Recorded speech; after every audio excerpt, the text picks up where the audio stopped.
Hello, everyone. Welcome back to the English Echo. We're very happy you're here today. Today, we're going to practice English together in a simple and relaxing way. I'm Sam. And I'm Sophia. We're happy you're here today. Let's learn together.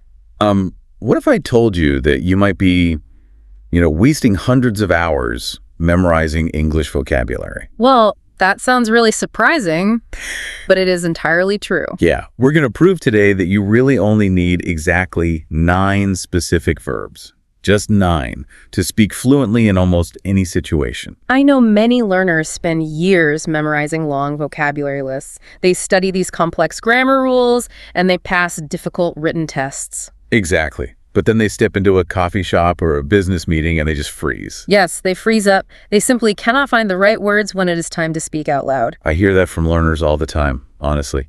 There's just a huge difference between knowing a language on paper and actually speaking it. That is so true. When you are standing right in front of someone, you do not have 5 minutes to search your memory. You need language that is instantly available. Right, the pressure is on. And that pressure is exactly why these 9 verbs are so powerful, isn't it? Yes, exactly. Fluent speakers do not constantly use highly complex vocabulary in their daily lives. Instead, they rely heavily on what linguists call light verbs. Okay, let's unpack that a little bit. What exactly is a light verb? Well, these are simple structural verbs where the noun next to the verb carries the actual meaning. Ah, I see. So if the verb is light, it means it doesn't carry much weight in the sentence. Exactly right. So in a phrase like make a decision, the real action is the decision itself. The word make is basically just an empty box holding the noun. That makes perfect sense. So the meaning is entirely in the decision, not the verb make. Yes, and this is incredibly important for how your brain processes language under pressure. Because finding a highly specific, complex verb takes a lot of mental work. Right? It really does. Your brain has to scan your memory, evaluate several choices, pick the right word, and then figure out how to conjugate it. And doing all of that takes time. In a fast conversation, taking even 3 seconds to build a sentence means the moment has already passed. Right. The other person is waiting.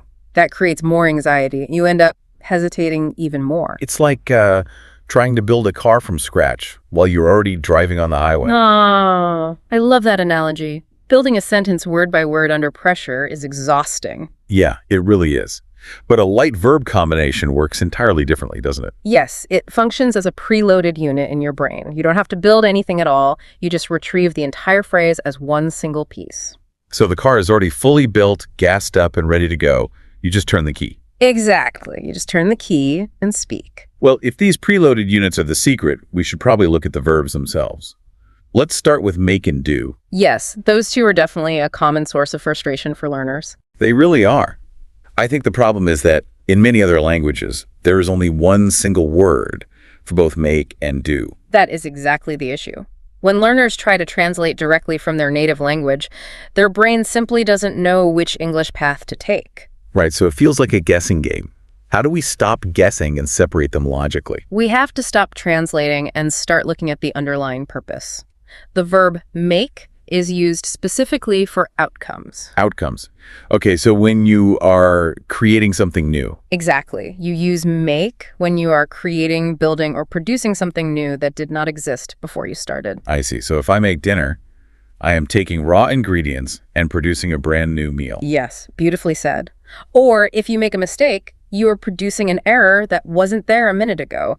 The focus is completely on the final product. Okay, that makes sense. Focus on what you created. So what about the verb do? The verb do, on the other hand, is focused entirely on the activity itself. Ah, so it's not about creating something new at all. Right.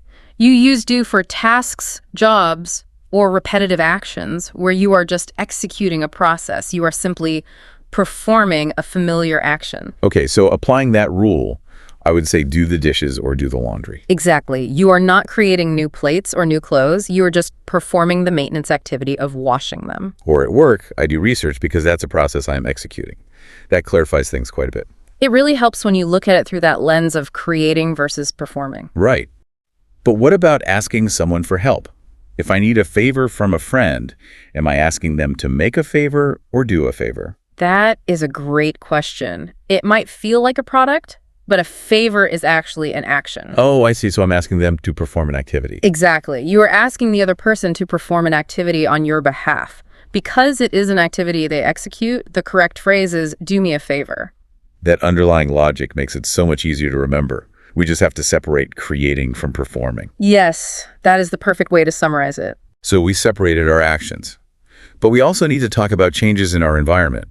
Let's look at take and get. Yes, these two verbs require us to separate our intentional choices from the changes that happen to us. Okay, intentional choices. Which verb is that? The verb take is used for deliberate, intentional action. You use take when you are fully in control. Deliberate is a strong word to remember here. It implies purpose. Yes, it does.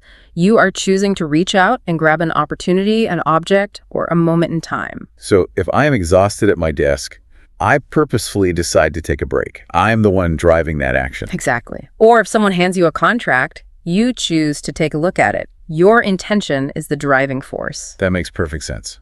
So how is the verb get different? Get is entirely different. It is not about deliberate action or reaching out. So what is it about then? Get represents a shift in your situation or a change in your state of being. Yeah. The focus is on the result or the transition. Oh, so whether I planned it or not, it's about the consequence. Like when I get tired at the end of the day. Yes, exactly. You didn't purposefully choose to reach out and grab the tiredness. It is just a shift in your physical state. Right. Or I get home after my commute, which describes the change in my location. That shift in state or location is exactly how get functions. It is about arriving at a new condition. Wow, that seems really flexible. It is. This is why get is actually the most versatile verb in the English language. It can adapt to almost any changing situation. You used the word versatile just now. Could you explain what versatile means here just so we have a clear picture? Of course, versatile means something is flexible, and it can be used easily for many different purposes. That's a great word to know. It really is. Yeah. Because human life is full of constant changes, we use the word get to describe almost all of them. In fact, fluent speakers use get in over 400 different combinations. Wait, really? Over 400 combinations is incredible. It truly is. It shows just how important this one little word can be.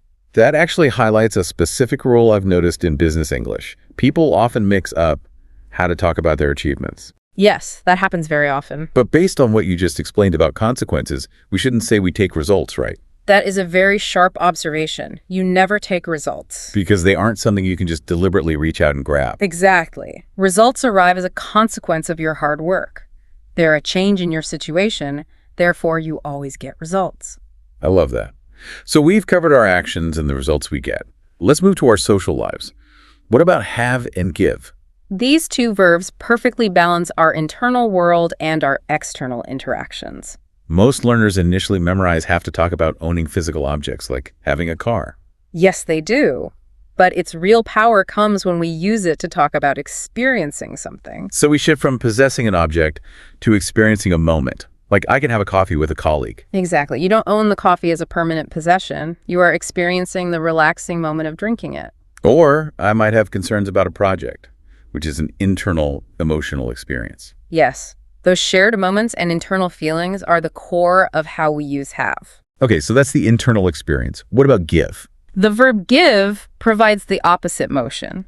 Give is the verb of outward interaction and contribution. Outward interaction. So I'm providing something to someone else. Exactly. You use it when you are providing something valuable, helpful, or necessary to another person. So if my coworker needs help, I give feedback. I'm providing a useful contribution to them. Yes, you are. Even though you bought the food, the party itself is not a physical object you hand to someone. Ah, I see. It is a shared, joyful event that we all experience together. Exactly. Because it is an experience, we use the verb have. We have a party. That completely changes how I visualize it. We have a party, we have a good time, we have conversation. They're all shared experiences. Yes, they are. And that brings us to our final group of verbs. Put, set, and go. These three seem a bit different. They act like the organizers for everything else we do. They are definitely the organizers of our daily lives. They describe how we arrange our world. But they can be confusing.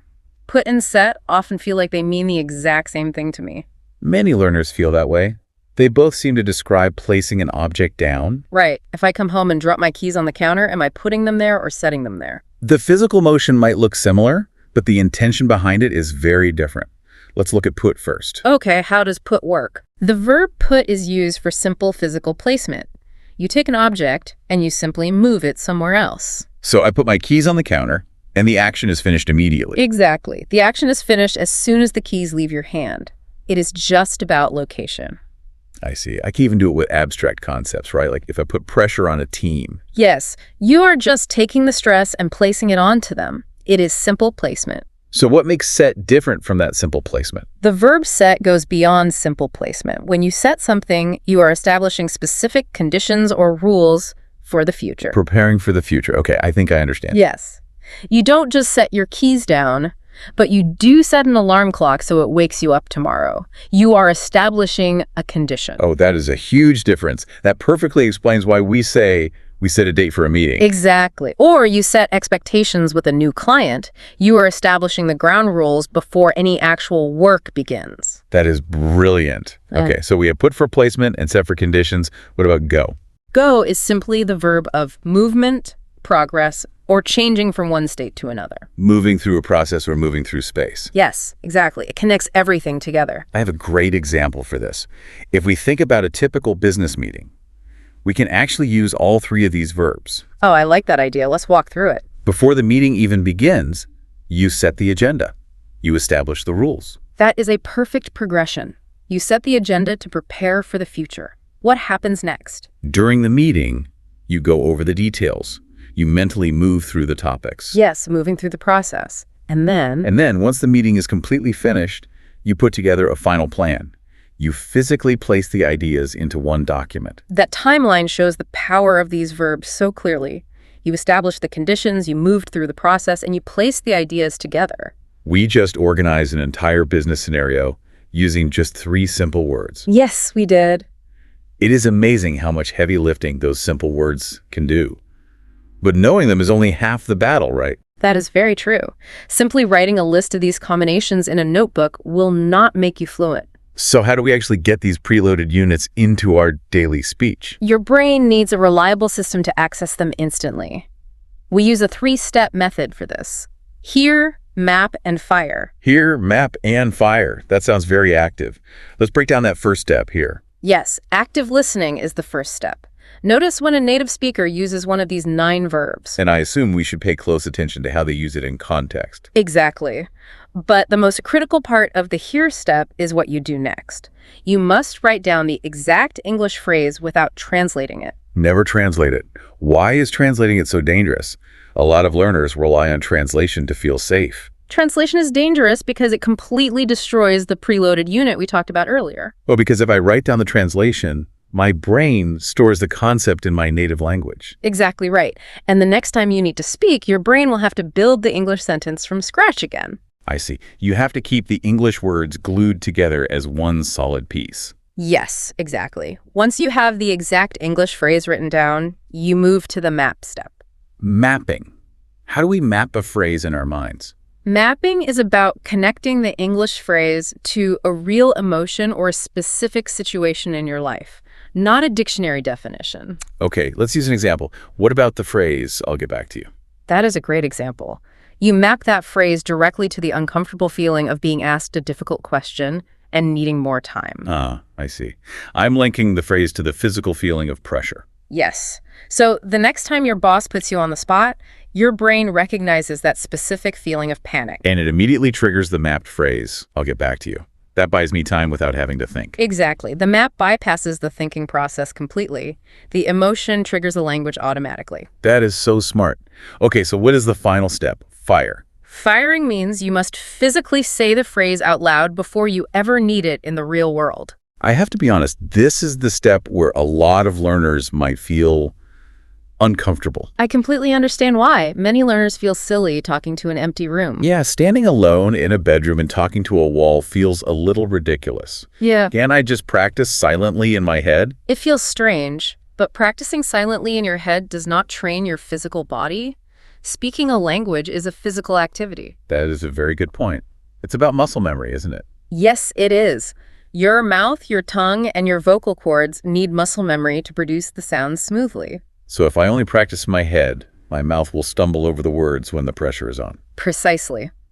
You must fire the phrase out loud to train your physical muscles to keep up with your brain. I am basically preloading the muscle memory into my jaw so it doesn't freeze. Exactly. If you hear the phrase, map it to a situation and fire it out loud, you remove the hesitation from your speech. This entire approach just takes so much pressure off the learning process. It really does. It is a huge relief to realize that true fluency isn't about memorizing a massive dictionary. It is just about mastering these simple, flexible tools. When you trust these 9 verbs, your brain can finally relax. Yes, you stop worrying about building the perfect sentence and you start connecting with the person in front of you. I want to leave you with one final thought to explore on your own today. I think that is a wonderful idea. The next time you watch a movie or listen to an interview, pay close attention to the vocabulary being used. Yes, really listen closely to the speakers. You might be shocked to discover that the most advanced-sounding speakers are really just relying on these exact 9 verbs. It is very surprising when you finally notice it. Which verb will you notice them using first today? That is a great question to think about.